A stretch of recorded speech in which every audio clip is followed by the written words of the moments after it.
قال اللہ عز وجل فی کلامہ المجید والفرقان الحمید اعوذ باللہ من الشیطان الرجیم قالت احداہما یا ابت استأجرہ ان خیر من استأجرت القوی الامین۔ وعن عبد اللہ بن عمر رضی اللہ عنہما قال قال رسول اللہ صلی اللہ علیہ وسلم اعطوا الاجیر اجرہ قبل ان یجف عرقہ، رواہ ابن ماجہ بسند حسن۔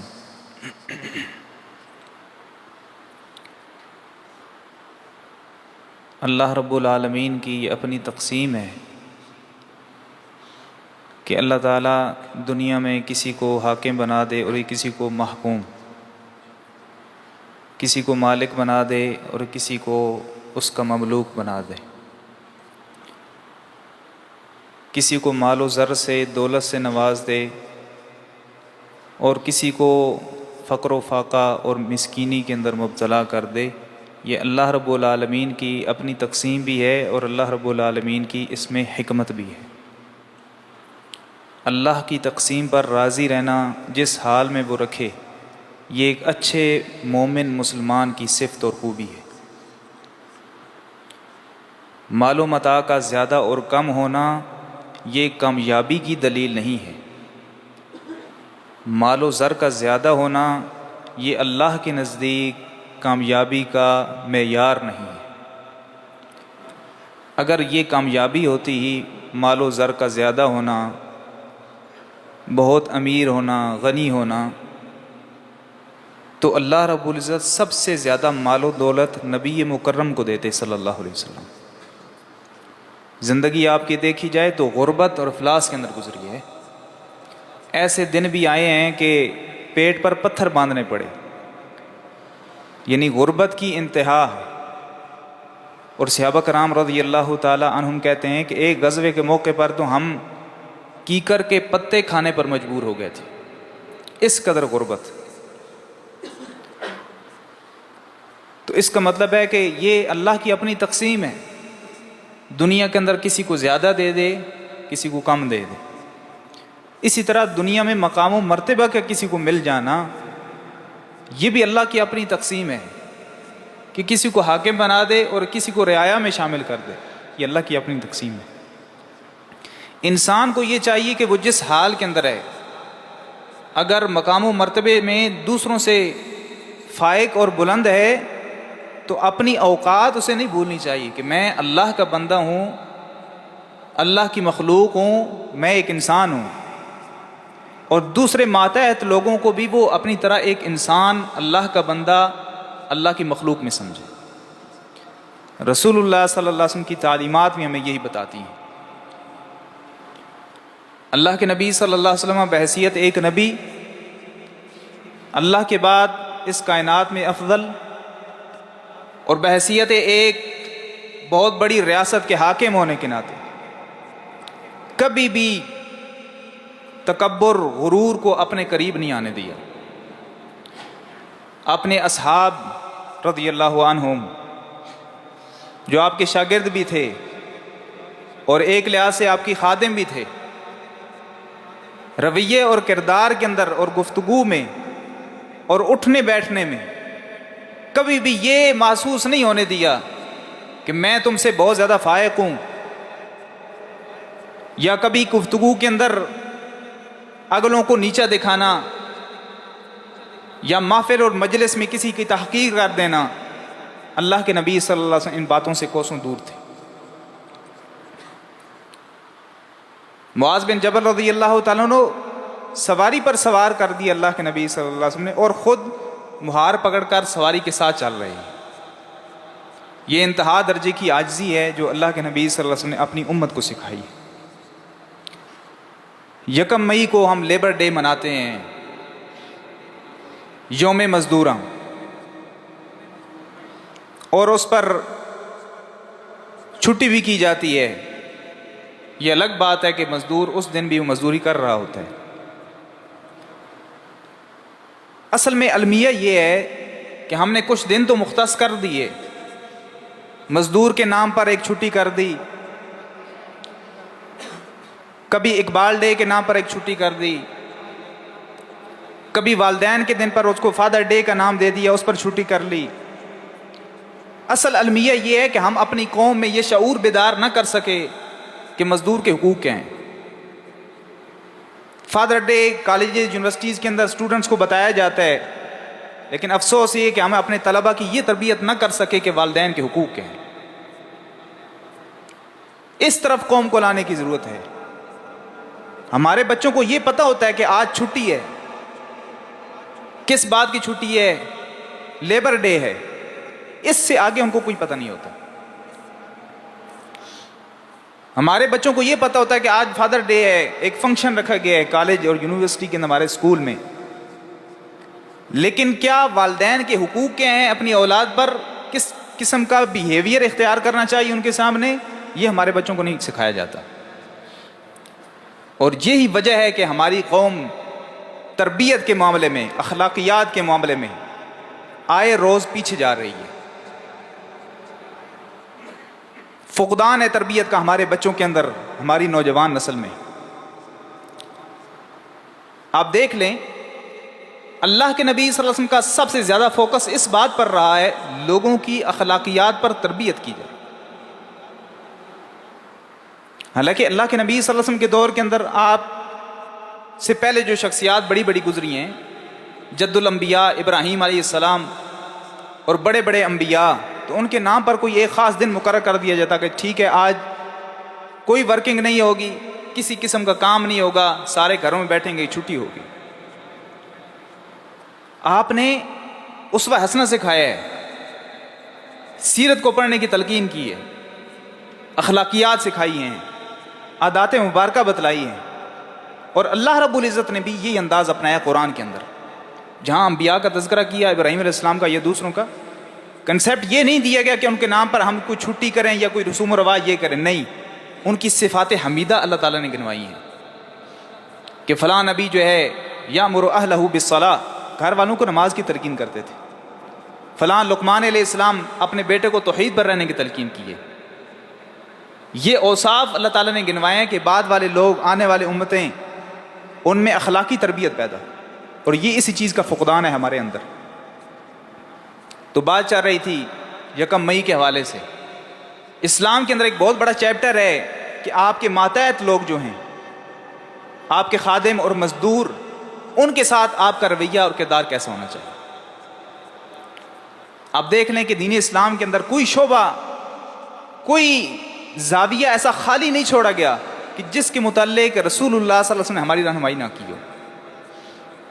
کوئی بھی چیپٹر آپ اٹھا لیں، والدین کے متعلق اٹھا لیں، اولاد سے متعلق اٹھا لیں، مہمانوں سے متعلق اٹھا لیں، پڑوسیوں سے متعلق اٹھا لیں، اپنے ساتھ کمپنی میں رہنے والے لوگوں کے متعلق اٹھا لیں، ہر وہ شعبہ اس میں آپ کو قرآنی آیات اور احادیث مبارکہ ملیں گی کہ اللہ رب العالمین نے اپنے بندوں کی اور رسول اللہ صلی اللہ علیہ وسلم نے اپنے امتیوں کی کیسے تربیت کی ہے۔ کوئی گوشہ خالی نہیں چھوڑا ہے۔ یہ تربیت ہے، یہ اخلاقیات ہیں، یہ وہ اچھا منہج ہے جو پیارے نبی صلی اللہ علیہ وسلم اپنی امت کو جس منہج پر چھوڑ کر گئے۔ لیلھا کا نہاریا، جس کی راتیں دنوں کی طرح سفید ہیں۔ یہ تو بدقسمتی ہماری ہے کہ ہم ان کو اپنا نہ سکے۔ تو ہم آتے ہیں کہ اپنے خادم اور مزدور کے ساتھ ہمارا رویہ کیسا ہونا چاہیے۔ مزدور اور خادم رکھتے وقت دو چیزیں شریعت اسلامیہ اس کا لحاظ رکھتی ہے کہ وہ دو چیزیں اس کے اندر دیکھی جائیں اگر کسی نے کوئی خادم یا مزدور رکھنا ہے کسی کام پر۔ اور اس چیز کا اشارہ اس واقعے میں ملتا ہے سورۃ القصص میں۔ وہ واقعہ آپ نے سنا ہوگا کہ جب دو لڑکیاں گئی تھیں اپنے جانوروں کو، بکریوں کو پانی پلانے کے لیے، تو موسیٰ علیہ السلام نے کتنا اچھا کردار پیش کیا، ان کی بکریوں کو پانی پلایا۔ تو وہ بچیاں جب گھر آئیں انہوں نے اپنے والد محترم کو بتایا۔ یہ مشہور یہ ہے کہ یہ شعیب علیہ السلام تھے جن کی یہ بیٹیاں تھیں، حقیقی علم اللہ کے پاس ہے، واللہ عالم۔ انہوں نے کہا کہ خیر من استاجرت، بلکہ انہوں نے پہلے ریکویسٹ کیا اپنے والد سے، یا ابت استاجرہ، اے ابا جان اس بندے کو اجرت پر مزدور رکھ لیجئے، خادم رکھ لیجئے۔ ان خیر من استاجرت القوی الامین، کہ سب سے بہترین مزدور جس کو آپ اجرت پر رکھیں اس میں دو کوالٹیز ہونی چاہیے۔ القوی، طاقتور ہونا چاہیے، کام کرنے کی کیپیبلٹی اس کے اندر ہونی چاہیے۔ یہ نہیں کہ کام پر رکھیں وہ تو کام ہی کر نہ سکے۔ آپ کی کپڑے کی دکان ہے تو اس کو تو پتہ ہی نہیں ہے کپڑا کس طرح بیچنا ہے، جنرل سٹور ہے آپ کو، اس کو پتہ ہی نہیں ہے حساب و کتاب کا، یا لوگوں کے ساتھ ڈیلنگ نہیں ہے اس کی، وہ آپ کے کام کرنے کے قابل ہی نہیں ہے۔ القوی، طاقتور ہونا چاہیے، کام کرنے کے قابل ہونا چاہیے۔ اور دوسری مین صفت اس کے اندر الامین، امانتدار ہونا چاہیے۔ یہ دو خوبیاں وہ یہی بتانا چاہتی تھی کہ یہ جو بندہ ہے اس کے اندر یہ دو خوبیاں موجود ہیں، کہ موسیٰ علیہ السلام طاقتور بھی، اللہ نے بڑی طاقت سے نوازا ہوا تھا، اور امین، یہ اس سے بھی زیادہ اہم چیز کہ وہ امانتدار ہونا چاہیے۔ ایک بندہ طاقتور ہے، کام کرنے کی کیپیسٹی ہے اس کے اندر، امانتدار نہیں ہے، وہ بھی اس کے قابل نہیں کہ آپ اس کو خادم مزدور رکھیں۔ ایک بندہ امانتدار تو ہے لیکن وہ کام نہیں کر سکتا، تو پھر بھی نہیں، وہ آپ کے کام ہی نہیں آ سکے گا، کل فتنہ و فساد و لڑائی جھگڑا ہوگا۔ تو ان چیزوں کا دو کا عام لحاظ رکھا جائے، اور یہ بھی ایک بہت بڑا المیہ ہے ہمارے معاشرے کے اندر۔ بلکہ وہ حدیث مجھے یاد آئی کہ اللہ کے نبی صلی اللہ علیہ وسلم نے فرمایا تھا ایک وقت آئے گا کہ لوگ تلاش کریں گے اور کہیں گے ہاں فلاں قبیلے کے اندر ایک امانتدار بندہ ہے، فلاں قبیلے کے اندر امانتدار ڈھونڈنے سے نہیں ملے گا۔ اور آج اس قسم کے حالات ہیں، آپ دیکھ لیجئے۔ آپ نے کام پر بندہ رکھنا ہے تو آپ 100 دفعہ سوچتے ہیں، 1000 دفعہ کہ میں کس پر ٹرسٹ کروں، اعتماد ہی نہیں ہے، امانت لوگوں سے ختم ہو گئی ہے۔ تو آپ نے فرمایا کہ ایک وقت آئے گا لوگ دیکھیں گے وہ فلاں قبیلے کے اندر ایک امانتدار رہتا ہے۔ یہ مسلمانوں کی بات ہو رہی ہے، ہم مسلمانوں کے ملک کے اندر رہتے ہیں، کافروں کے ملک میں نہیں۔ مسلمان بندہ ہم نے رکھنا ہے، اس کے باوجود ہمیں سوچنا پڑتا ہے، دیکھنا پڑتا ہے، تلاش کرنا پڑتا ہے۔ 10 بندے ہیں تو ان پر اعتماد کس پر کریں کہ جو امانتدار ہو۔ اللہ المستعان، تمہیں اس امانتداری کی طرف آنا پڑے گا۔ تو مزدور اس میں 2 خوبیاں دیکھیں، طاقتور کام کرنے کے قابل بھی ہو، اور ساتھ اہم چیز وہ امانتدار ہو۔ آپ نے مزدور رکھ لیا، خادم رکھ لیا، اس کے ساتھ رویہ کیسا ہونا چاہیے؟ سب سے پہلے دیکھیں رسول اللہ صلی اللہ علیہ وسلم کی سیرت مبارکہ۔ اللہ کے نبی صلی اللہ علیہ وسلم کی سیرت آپ جس لحاظ جس اینگل سے بھی دیکھنا چاہیں آپ کو روشنی ملے گی۔ انس بن مالک رضی اللہ تعالی عنہ، ان کی سب سے بڑی خوش نصیبی یہ ہے کہ یہ رسول اللہ صلی اللہ علیہ وسلم کے خادم رہے ہیں۔ ان کی والدہ محترمہ نے خود پیش کیا کہ یہ میرا بیٹا آپ کی خدمت کرے گا، اس سے بڑی سعادت کیا ہو سکتی ہے؟ وہ والدہ کتنی خوش نصیب اور وہ بچہ کتنا خوش قسمت جس کو وہ لمحات نصیب آئے ہوں کہ جن لمحات کے اندر انہوں نے پیارے نبی صلی اللہ علیہ وسلم کی خدمت کی ہے۔ کہتے ہیں خدمت النبی صلی اللہ علیہ وسلم 10 سنین، یہ حدیث صحیح بخاری میں آتی ہے۔ میں نے خدمت کی نبی کریم صلی اللہ علیہ وسلم کی 10 سال، ایک بڑا عرصہ ہے 10 سال، کہ میں نے نبی صلی اللہ علیہ وسلم کی خدمت کی 10 سال، اور ایک بہت بڑی گواہی دی ہے، فما قال علی اف، کبھی مجھے نبی صلی اللہ علیہ وسلم نے اف تک نہیں کہا۔ 10 سال کی بات ہو رہی ہے، 2 دن یا چند مہینوں کی بات نہیں ہو رہی۔ اور پھر اس سے بڑی بات ایک کر دی کہ کبھی بھی اللہ کے نبی صلی اللہ علیہ وسلم نے مجھے یہ نہیں کہا کہ یہ کام کیوں کیا اور یہ کیوں نہیں کیا۔ جو انبیاء ہوتے ہیں جن کو اللہ نبی بناتا ہے وہ کوئی عام شخصیت نہیں ہوتی، ان کے اندر ویسے خوبیاں پائی جاتی ہیں۔ وہ امانتدار ہوتے ہیں، حالات کا مقابلہ کرنے والے ہوتے ہیں، صبر و تحمل اور برداشت کا مظاہرہ کرنے والے ہوتے ہیں، صبر و استقامت کے پہاڑ ہوا کرتے ہیں، دلوں کے اندر نرمی، محبت، عفو درگزر کا جذبہ رکھنے والے ہوتے ہیں۔ کہتے ہیں کبھی ایسا نہیں کہا کہ آپ نے ایسا کیوں نہیں کیا اور ایسا کیوں کیا۔ اس لیے معاویہ بن حکم السلمی رضی اللہ تعالی عنہ نماز میں ایک دفعہ غلطی کر لی کوئی، صحیح مسلم میں یہ حدیث آتی ہے، کہتے ہیں میں نے جب سلام پھیرا اللہ کے نبی صلی اللہ علیہ وسلم نے مجھے بڑی شفقت کے ساتھ مجھے سمجھایا معاویہ اس طرح نہیں کیا کرتے تھے. یہ نماز کے اندر یہ چیز منع ہے. کہتے ہیں ما رأیت احسن معلما من رسول اللہ صلی اللہ علیہ وسلم, میں نے رسول اللہ صلی اللہ علیہ وسلم سے بڑھ کر اچھا استاذ کو نہیں دیکھا, آپ سے بڑھ کر اچھا استاذ کو نہیں دیکھا. ما یشتمنی, مجھے برا بھلا بھی نہیں کہا, ولا انتہرنی, کبھی مجھے آپ نے جھڑکا بھی نہیں ہے, ڈانٹا بھی نہیں ہے, بڑے پیار سے سمجھایا ہے. یہ اللہ کے نبی تھے صلی اللہ علیہ وسلم. تو یہ بہت بڑی بات ہے. تو پہلی چیز جو ہمیں سیرت نبوی سے یہ ملی ہے خادم اور مزدور کے معاملے میں, کہ ان کے ساتھ نرمی کا پہلو, شفقت کا پہلو, خیر خائی اور محبت کا پہلو, یہ ان کے لیے رکھنا چاہیے. غلطی ہر انسان سے ہو سکتی ہے, ہر انسان سے ہو سکتی ہے. جیسے پہلے کہ ہم یہ کسی کو خادم بنا دینا اور مالک بنا دینا یہ اللہ کی تقسیم ہے. مقام و مرتبہ دینا یہ اللہ کی تقسیم ہے. لیکن کہیں بھی شریعت اسلامیہ یہ اس چیز کی اجازت نہیں دیتی کہ ہم خادم پر بلا وجہ ظلم و ستم کریں, حد سے زیادہ اس پر بوجھ ڈالیں. ان چیزوں کی ہمیں اجازت نہیں ہے. سوید بن مقرن رضی اللہ عنہ, وہ کہتے ہیں میں گزرا ابو ذر رضی اللہ تعالی عنہ کے پاس سے, علی حلۃ و علی غلامی حلۃ, انہوں نے ایک جوڑا پہنا ہوا تھا سوٹ کپڑوں کا. وہ کپڑوں کا جوڑا ابو ذر رضی اللہ تعالیٰ نے بھی پہنا ہوا تھا اور ان کے غلام نے بھی پہنا ہوا تھا. تو میں نے بڑا تعجب کیا, ان سے پوچھا مطلب کچھ تو کئی دفعہ فرق ہونا چاہیے کہ یہ مالک ہے اور یہ خادم ہے, یہ مملوک ہے. تو کہتے ہیں ابو ذر رضی اللہ تعالیٰ سے جب انہوں نے پوچھا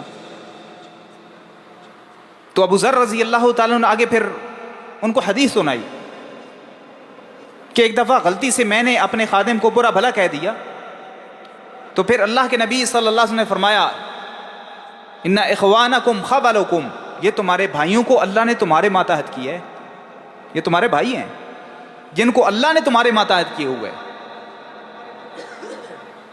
اذا اکلتم, جب تم خود کھاتے ہو, فاطعموہم, ان کو بھی ساتھ کھلایا کرو. اور جب تم کوئی لباس پہنتے ہو تو تلبسو لتلبسو, تم ان کو بھی پہنایا کرو. ولا تکلفوہم ما یغلبہم, ان کو ایسے کام کا مکلف نہ بناؤ جس پر وہ مغلوب ہو جائیں, وہ کر نہ سکیں. وَإِن كَلَّفْتُمُوهُمْ مَا يَغْلِبُهُمْ فَأَعِينُوهُمْ, اگر کبھی ایسا کام ہو جاتا ہے کہ تم ان کو ایسا کام کہہ دیتے ہو جو ان کی طاقت و بساط میں نہیں ہے, وہ نہیں کر پاتے, پھر ان کی ساتھ مدد کرا دیا کرو. یہ تعلیمات نبوی ہیں صلی اللہ علیہ وسلم. تو اس وجہ سے انہوں نے پھر جواب اس بات کا دیا کہ اللہ کے نبی صلی اللہ علیہ وسلم نے یہ فرمایا کہ جب تم خود پہنتے ہو تو فَكْسُوهُمْ, ان کو بھی ساتھ پہنایا کرو, ان کو بھی سوٹ پہنایا کرو. یہ تعلیمات ہیں اور صحابہ کرام رضی اللہ تعالیٰ نے اس پر عمل بھی کر کے دکھایا ہے. پھر فرق معلوم کئی دفعہ نہیں ہوتا تھا. آپ دیکھ لیں کہ صحابی سواری پر سوار ہیں اور اللہ کے نبی سمسار پیدل چل رہے ہیں. یہ بڑی عاجزی کی بات ہے. یہ باتیں کہنے کو اور سننے کو بڑی آسان ہیں, لیکن جس ٹریک پر آج ہم چل رہے ہیں یہ ہمارے لیے یہ بڑا مشکل ہو گیا, کیونکہ ہم تو پروٹوکول مانگتے ہیں. ہم یہ برداشت بھی نہیں کرتے کہ میرا خادم اور مزدور میں کسی کے ہاں جاؤں تو میرے ساتھ بیٹھ کر کھانا کھا رہا ہوں. اللہ کے نبی صلی اللہ علیہ وسلم کی تعلیم کیا ہے؟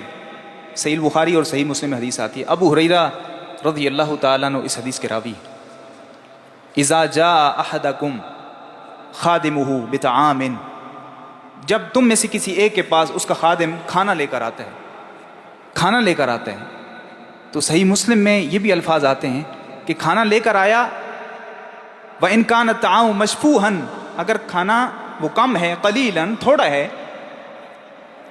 تو پھر اس صورت میں یا تو اسے پاس بٹھا کر کھلاؤ, اپنے ساتھ بٹھا کر کھلاؤ. اگر وہ کھانا تھوڑا ہے, کم ہے, تو فَلْيُطْعِمْهُمْ أُكْلَةً أَوْ أُكْلَتَيْنِ أَوْ قَالَ لُقْمَةً أَوْ لُقْمَتَيْنِ, یا تو خود کھلاؤ اس سے ساتھ بٹھا کر. اگر سمجھتے ہو کہ کھانا کم رہ گیا تو کم از کم 1-2 لقمے اس کے ہاتھ پر ضرور رکھ دو. کیوں؟ فَإِنَّهُ وَلِيَ حَرَّهَا وَدُخَانَهَا, کیونکہ اس نے اس کی تپش, اس کا دھواں برداشت کیا ہے. اس نے کھانا پکایا تمہارے لیے, تمہارے لیے کھانا لے کر آیا ہے، اس نے وہ پکانے کی حدت اور شدت اور آگ کی گرمی برداشت کی ہے اور دھواں برداشت کی ہے، کم از کم زیادہ تو بٹھا کر ساتھ کھلا دو، نہیں تو تھوڑا بہت ساتھ اس کو دے دو کھانے کے لیے. یہ اسے پتہ چلے کہ یہ دین ہے نبی صلی اللہ علیہ وسلم جو سکھا کر گئے ہیں. آج کل معاملہ اس کے بالکل برعکس چل رہا ہے. کئی ایسے واقعات ہیں کہ ہم نے اگر کوئی ڈرائیور رکھا ہوا ہے، کوئی خادم اور مزدور رکھا ہوا ہے، تو ہم جس کے ہاں مہمان گئے اس کو شو ضرور کرواتے ہیں کہ یہ میرا خادم ہے. کیا ضرورت ہے؟ یہ اللہ کی تقسیم ہے کہ اللہ نے اس کو آپ کے ماتحت کر دیا. حالات بدل سکتے ہیں. تلک الایام نداولها بین الناس، یہ تو دن ہے، یہ بدل سکتے ہیں. کل تم اس کے ماتحت ہو جاؤ اور اس کو اللہ مالک بنا دے. اور ایسے کئی واقعات موجود ہیں.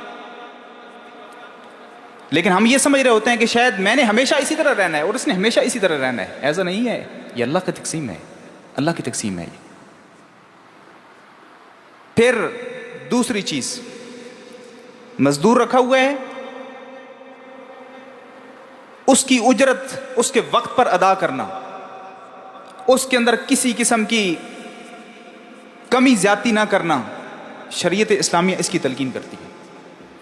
ابو ہریرہ رضی اللہ تعالیٰ عنہ فرماتے ہیں، صحیح بخاری میں یہ حدیث آتی ہے، رسول اللہ صلی اللہ علیہ وسلم نے فرمایا، قال اللہ تعالی، اللہ تعالیٰ فرماتے ہیں، یہ حدیث قدسی ہے، ثلاثۃ انا خصمہم یوم القیامہ، تین ایسے بندے ہیں، تین قیامت کے دن ان کا مدعی، ان کے خلاف دعویٰ کرنے والا میں خود اللہ بنوں گا. تین بندے، ان کے خلاف اللہ تعالیٰ دعوے دار ہوگا. آپ سوچئے ذرا، وہ بندہ بچ سکتا ہے جس کے خلاف دعویٰ خود اللہ رب العالمین دائر کروا دے؟ پہلا وہ بندہ، رجل اعطی بی ثم غدر، جس نے اللہ کے نام پر وعدہ کیا اور اس میں پھر غداری کی ہے، وعدہ توڑ دیا. ایک تو ہے وعدہ کی ہے، مجبوری بن گئی، اگلے سے معافی مانگ لی کہ میں یہ پورا نہیں کر سکا، معذرت. ایک ہے جان بوجھ کر نیت کے اندر کھوٹ ہے، جھوٹے وعدے، اللہ کے نام پر قسمیں اور وعدے، لوگوں کو دھوکے اور فراڈ، اللہ کے نام پر وعدہ کر لیا اور جان بوجھ کر اس میں خلل ڈالا. یہ ایسا بندہ اللہ تعالیٰ فرماتا ہے کہ قیامت کے دن میں اس کے خلاف مدعی بنوں گا. دوسرا وہ بندہ، باع حرا ثم اکل ثمنہ، جس نے کسی آزاد شخص کو بیچ کر اس کی قیمت کھا لی. آزاد ہے، پہلے ہی سودا کر دیا، قیمت کھا گیا. یہ بندہ بھی اس کے خلاف خود اللہ تعالیٰ دعویٰ کرے گا. اور تیسرا وہ بندہ، استاجر اجیرا، جس نے کسی کو اجرت پر رکھا، فاستوفى منہ، اس سے کام پورا لیا لیکن اس کی مزدوری اس کو نہیں دی ہے. اس کی مزدوری کھا گیا ہے، کام پورا لے لی ہے، یا کمی کر دی ہے مزدوری کے اندر، یا مزدوری اس کی کھا گیا ہے. ایسے بندے کے خلاف اللہ تعالیٰ خود دعویٰ دائر کرے گا قیامت والے دن.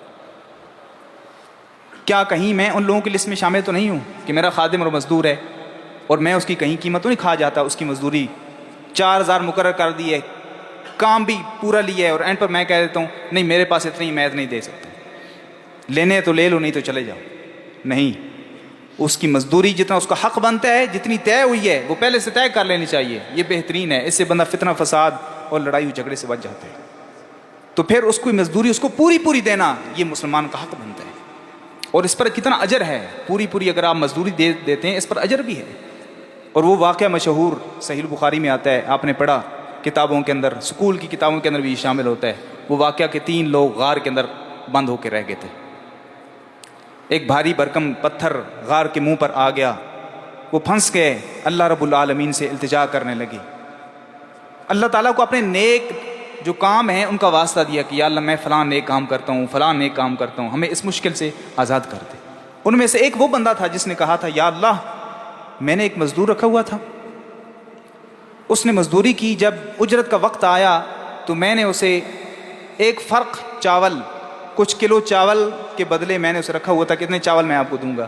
اس وقت وہ غصے میں آ گیا، چلا گیا، اس نے وہ چاول نہ لیے، وہ چاول میں نے رکھ لیے، وہ چلا گیا، اس نے مزدوری نہ لی.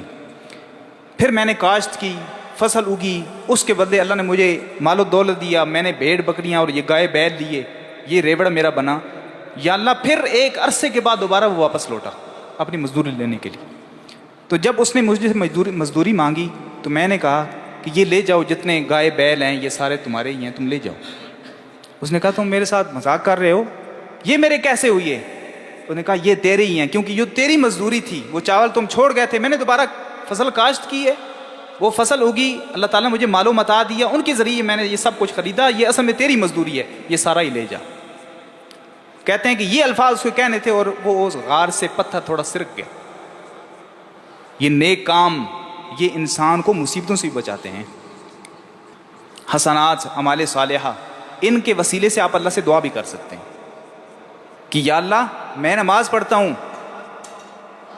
میں تیرے ساتھ شرک نہیں کرتا، میرا ماتھا میری پیشانی تیرے سامنے جھکتی ہے، تو مجھے اس مشکل سے نکال دے، میرے لیے مشکل آسان کر دے۔ یہ دعا کا ایک طریقہ بھی۔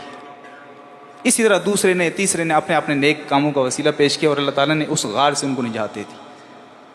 تو یہ بڑی ایک اہم اجر والا کام بھی ہے کہ آپ مزدور کو اس کی اجرت پوری دیتے ہیں، تو اس چیز کا ایک خیال رکھا جائے۔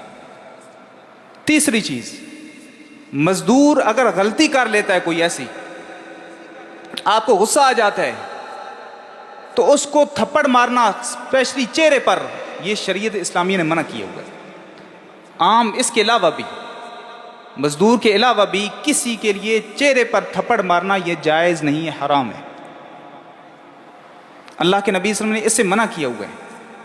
فاجتنب الوجہ، چہرے سے بچو، چاہے وہ استاذ ہو، اپنے طالب علم کو مارنا ہو کہیں بہت ہی ضروری، والدین ہیں کہیں ضرورت پڑ گئی اولاد کو سزا دینی، تو چہرے پر تھپڑ مارنا کسی کے لیے بھی درست نہیں ہے۔ صحابی بیان کرتے ہیں کہ میں 7 بھائیوں میں سے 7واں تھا، اور ہم ایک بھائیوں میں سے ہم نے ایک لونڈی رکھی ہوئی تھی، تو ہم میں سے کسی نے اس لونڈی کو چہرے پر تھپڑ مار دیا۔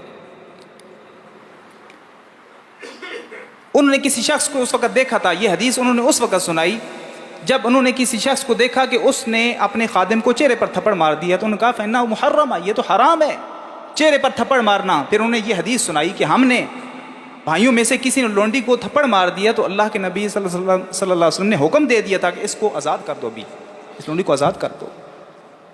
تو غلطی اگر ہو جاتی ہے تو اس پر درگزر کرنا ہی چاہیے، درگزر کرنی چاہیے۔ عبداللہ بن عمر رضی اللہ تعالیٰ عنہ فرماتے ہیں، یہ حدیث سنن ابی داؤد اور سنن ترمذی میں آتی ہے، جاء رجل الی النبی صلی اللہ علیہ وسلم فقال، ایک آدمی نبی صلی اللہ علیہ وسلم کے پاس آیا اور کہنے لگا، کم نعفو عن الخادم، اللہ کے نبی صلی اللہ علیہ وسلم ہمیں یہ بتائیں کہ ہم خادم کو کتنا معاف کریں، کتنی دفعہ درگزر کریں، اگر وہ غلطیاں پر غلطیاں کر رہا ہے کتنی دفعہ درگزر کریں۔ فصمت، اللہ کے نبی صلی اللہ علیہ وسلم تھوڑی دیر خاموش ہو گئے۔ فاعاد الکلمہ، اس شخص نے دوبارہ اپنی بات دہرائی، سوال اپنا دوبارہ کیا، کم نعفو، اللہ کے نبی خادم سے کتنا درگزر ہم کریں؟ تو کہتے ہیں جب تیسری دفعہ بات دہرائی تو اللہ کے نبی صلی اللہ علیہ وسلم نے فرمایا، فی الیوم 70 مرہ، ایک دن میں 70 بار۔ ایک دفعہ غلطی ہوئی، دوسری دفعہ ہوئی، چلو تیسری دفعہ ہوئی، اللہ کے نبی صلی اللہ علیہ وسلم نے فرمایا کہ 70 دفعہ بھی معاف کرنا پڑے تو معاف کرو۔ بہت بڑی بات ہے، مشکل کام ہے، بہت مشکل کام ہے۔ ہمارے اندر وہ حوصلہ شاید نہیں ہے، اس کی وجہ ایمان کی کمی ہے۔ تو یہ خادم کے معاملات کے اندر کہا جا رہا ہے 70 بار بھی اگر وہ غلطی کرے تو اس کو درگزر کرو۔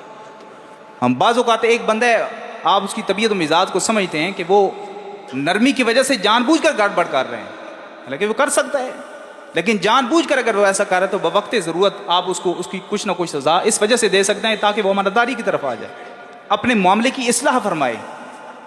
لیکن ایک انسان ہونے کے ناطے وہ آپ کا کام کر رہا ہے صحیح، نیت کا صاف ہے، بحیثیت انسان اس سے غلطی ہو گئی، معاف کر دیجیے۔ یہ رسول اللہ صلی اللہ علیہ وسلم کی تعلیمات ہیں، اللہ کے نبی صلی اللہ علیہ وسلم کی یہ تعلیمات ہیں۔ بڑے بڑے معاملات ہوئے، صحابہ کرام رضی اللہ تعالیٰ عنہم سے کئی دفعہ اس طرح کے معاملات ہو جاتے، اللہ کے نبی صلی اللہ علیہ وسلم سمجھا دیتے تھے۔ کہیں کوئی ایسی اللہ کے معاملے میں ہوئی تو پھر جب تک اللہ رب العزت کی طرف سے یا کوئی وحی آ گئی یا کوئی معاملہ ایسا تو اس کے مطابق آپ نے رویہ اختیار کیا۔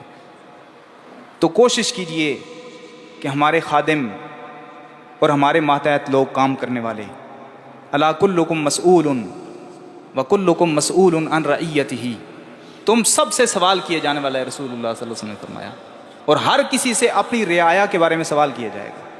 ہمارے خادم ہمارے ماتحت کام کرنے والے لوگ وہ ہماری رعایا ہیں. رعایا صرف یہ نہیں کہ حاکم ہے، وزیر اعظم ہے اور اس کی جو عوام ہے وہ اس کی صرف رعایا ہے. گھر کا سربراہ، اس کے گھر والے اس کی رعایا ہیں. دکان کا مالک، اس کے ماتحت کام کرنے والا وہ خادم، آپ کا بھائی، وہ آپ کی رعایا ہے. تو ان کے بارے میں کلکم مسئول، ہر کسی سے سوال کیے جانے والا ہے، پوچھا جانے والا ہے. اس لیے اللہ کے نبی صلی اللہ علیہ وسلم نے فرمایا کہ اعطوا الاجیر اجرہ قبل ان یجف عرقہ. سنن ابن ماجہ میں یہ حدیث آتی ہے کہ جو خادم ہے، مزدور ہے، اس کی مزدوری اس کے پسینہ خشک ہونے سے پہلے دے دو. کیا مطلب؟ کہ جلدی ادا کر دو. جب اس نے آپ کا کام وقت پر کر دیا ہے تو اس کے بعد جان بوجھ کر ٹال مٹول نہیں کرنی چاہیے. ایک تو ہے بندے کے پاس نہیں، وہ بندہ کہہ دیتا ہے چلو ٹھیک کل آپ کو دے دوں گا، یہ مجبوری بن چکی ہے. اگلا بندہ کمپرومائز کر جاتا ہے. ایک ہے آپ کے پاس ہیں، جان بوجھ کر ٹال مٹول کرنی، چلو ٹھیک ہے کل لے لینا، پرسوں لے لینا. یہ درست نہیں. بلکہ جب کام ہو گیا تو پھر جلد از جلد اس کی مزدوری، اس کی اجرت اپنے وقت پر ادا کرنا، یہ شریعت اسلامیہ کا مزاج ہے اور اس کی تلقین لوگوں کی گئی ہے. تو اب ہم نے اپنے معاملات دیکھنے ہیں. پھر کئی دفعہ ایسے واقعات بھی ہوتے ہیں کہ ہم نے خادم رکھا ہوا ہے. کئی واقعات ایسے کہ مسلمانوں کے ملک میں رہتے ہوئے کہتے ہیں ہمیں نماز پڑھنے کی اجازت نہیں ہوتی ہے. انا للہ و انا الیہ راجعون. اس کا گناہ اس مالک کو بھی ہو. وقت دیں اسے، وہ نماز پڑھ کر آئے. اور جو مالک اپنے خاوند کے ساتھ اچھا یہ رویہ رکھتا ہے، نماز پڑھنے کے لیے بھی ٹائم دیتا ہے، اس کا اجر اس مالک کو بھی ملے گا. مالک کو بھی ملے گا، ہاں، بشرطے کہ مالک خود بھی نماز پڑھے. یہ نہیں کہ ٹھیک ہے میری طرف سے تم بھی پڑھانا. کئی دفعہ یہ جملے بھی ہمیں سننے کو ملے ہیں اور اس پر لوگ بڑے ایک ہنسر کے یہ جملہ کہہ رہے ہیں، میری طرف سے آج تم بھی پڑھ لینا. نہیں، یہ درست نہیں ہے. یہ قیامت والے دن یہ جملہ ہم نہیں بول سکیں گے. قیامت کے دن اللہ کے سامنے اگر سوال ہو گیا کہ تم نے نماز کیوں نہیں پڑھی تھی، تو میں کیا اللہ کو یہ کہہ سکوں گا کہ یا اللہ میں نے فلاں کو کہہ دیا کہ تم میری طرف سے پڑھ؟ نہیں، ہم اللہ کے سامنے یہ نہیں کہہ سکیں گے. اس لیے بعض ایسی چیزیں ہوتی ہیں ان میں مزاح یہ درست نہیں ہے. میرے بارے میں مجھ سے سوال ہو جانا تو ان کو نماز کا وقت دیں. کھانے کا ٹائم ہو گیا ہے. پھر کئی دفعہ ہم بڑی